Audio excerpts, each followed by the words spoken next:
Clue is perhaps one of my favorite whodunit films ever. Seriously, this entire movie has nothing but clever dialogue with memorable one-liners delivered by top-tier actors of the era.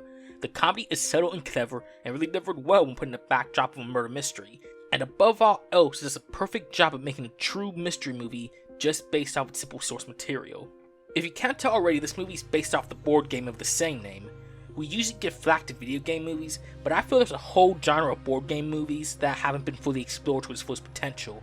Here, it shows that a board game movie can work, and it should serve as an example of how it can be done. I just wish we got more board game movies as a result of this. The movie does a good job adapting key moments to the game and bringing it to the real world. The reveal of the names being nicknames of the guests, the inclusion of primary weapons of choice, shows that the writers really care about the original source, and do what they can to practically bring the game to life. From this point, most of the comparisons to the game stop, and instead it just focuses on the relationships between the different characters as they're put in a situation where one of them is a killer. We see perfect tension between them as they point fingers at each other and react well to their surroundings in a mansion where bodies are dropping left and right, with no way of knowing who did it. Every actor in this movie plays their role well, and even though one of them is a murderer, they're very likable, even to the point where you don't want them to be a killer. If you're able to make everyone likable, including someone who's a hidden killer, you're an amazing writer. The movie isn't even dark the whole way through, as there's a ton of physical comedy and verbal comedy for everyone. The movie is a serious murder mystery, but it's a funny one.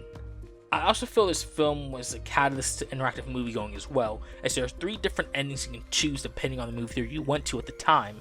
This was a genius move, and it truly makes each person's experience watching the movie feel different and special, and I wish more movies today would do that different ending route, because it would make each experience different and unique. In the end, Clue has plenty of classic one-liners, memorable scenes, actors doing an amazing job in their roles, and effectively adapts a board game into a competent 90-minute film with a genuine mystery that gets you drawn in and makes you ask yourself who the killer could be. Even after all these years, Clue continues to still be a classic in my eyes, and I really recommend you watch this film. And even though we're getting a remake of this later down the line in the future, I know for a fact that it won't hold a candle to what the original movie was able to accomplish.